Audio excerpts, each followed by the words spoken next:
Hello ফ্রিয়ন, সবাই কেমন আছো? তো এটা হচ্ছে যে কালকের ভিডিও। তো তোমরা আগের ভিডিও দেখেছো, সকালবেলা উঠে কাজ বাজ সেরে বলেছিলাম এক জায়গায় যাবো। তো সেদিনকে আমার কাকিমাকে সাজানোর কথা ছিল, তো কাকিমা আমাকে দুপুর থেকেই নেমন্তন্ন করেছিল। দিয়ে সকালবেলা কাকিমাকে একটু চা খায়, যেহেতু প্রচণ্ড ঠান্ডা লেগে যায়। তারপরে দুপুরবেলা খেয়ে দিয়ে কাকিমা আর মেয়েকে সাজানো হয়। তারপর আমি কোনো ভিডিও ক্লিপ নিয়ে, যেহেতু আমি প্রচণ্ড তাড়াহুড়ো করছিলাম, যেহেতু আমাকে বাড়িতেও যেতে হবে, বাড়িতে হ্যালো মা এভরিওয়ান, বোনকে সবাই সাজাতে কেমন হবে। আছো? তো আজকে বিগত 4 বছর বাদে আমি সাজাতে এসেছি আমার বাপের বাড়িতে আমার মা, বৌমনি, আমার ঢঙ্গি, সব থেকে বড় ক্লায়েন্টকে। তো যেহেতু বিগত 4 বছর বাদে সাজালাম, তো ভুল ত্রুটি হলে একটু ক্ষমা করে দিও। আর যেহেতু অনেকদিন বাদ ভিডিও ছবি সবকিছু পোস্ট করবো, কোনো ফিল্টার না, সবকিছু নর্মাল নর্মাল ক্যামেরাতে ছবি। তো চলো, এই যে এটা আমার বৌমনি একদম নর্মাল আর সফটের মধ্যে মেকআপ চেয়েছিল, যার জন্য আমি একদম নর্মাল আর সফট মেকআপ করেছি। আর এই যেটা আমার ঢঙ্গু, এটা আমার সব থেকে বড়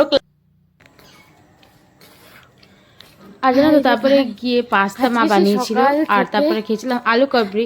আর সেদিনকে কি বলবো, একবার মগরা একবার তিরবিনি করছে। তোমাদেরকে আরো একটা কথা বলে দিই, আমার সব মেকআপ প্রোডাক্ট নেই, আর এতদিন বাদে করছি, ভুল ত্রুটি হলে ক্ষমা করে দিও। তারপর আমার একবার মগরা তিরবিনি করতে করতে অনেকটা রাত হয়ে যায়, 8টা বেজে যায়। তারপর আমাকে দাদা টোটো করে দিয়ে আসে।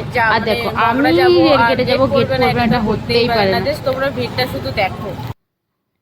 জাস্ট শুধু ভিড়টা তোমরা দেখো, ওখানে আমরা 10-15 মিনিট দাঁড়িয়েছিলাম। জাস্ট তোমরা জাস্ট শুধু ভিড়টা দেখো। আমি ভাবি, ভাই রে ভাই, এত লোক কোথা থেকে আসে? আর আমি গেলেই মানে তিরবিনি থেকে যখনই মগরা যায় তখনও গেট পড়ে, আবার যখন মগরা থেকে তিরবিনি আসি তখনও গেট পড়ে। যেহেতু আমার শ্বশুর বাড়ি হচ্ছে মগরা, তোমরা সবাই জানো, আর তিরবিনি হচ্ছে যে আমার বাপের বাড়ি, তো আমি প্রায় যাতায়াত করি। আর এত পরিমাণে ভিড় হয় কি বলবো তোমাদেরকে। আর লুকগুলো কেমন লাগছে আমাকে অবশ্যই কমেন্ট করে জানিও, ভুল ত্রুটি হলে ক্ষমা করে দিও। তারপরে চলে যাই সোজা বাড়ি এসে তারপরে রাত্রিবেলা রান্না করি আমি। আর বাড়িকে আর ড্রেসও চেঞ্জ করিনি, যেহেতু আমার একদম ভালো লাগছিল না।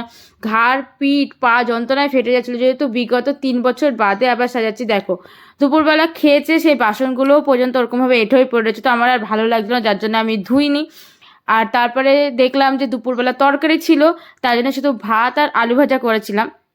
তারপর এখানে কাটছিলাম আলু। আর কি জানো তো, আমার এত ভালো লাগছিল, কত বছর বাদে আবার সাজালাম, তো ভাবছি আবার শুরু করব। তোমরা কমেন্ট করে জানাও শুরু করবো কিনা। চলো।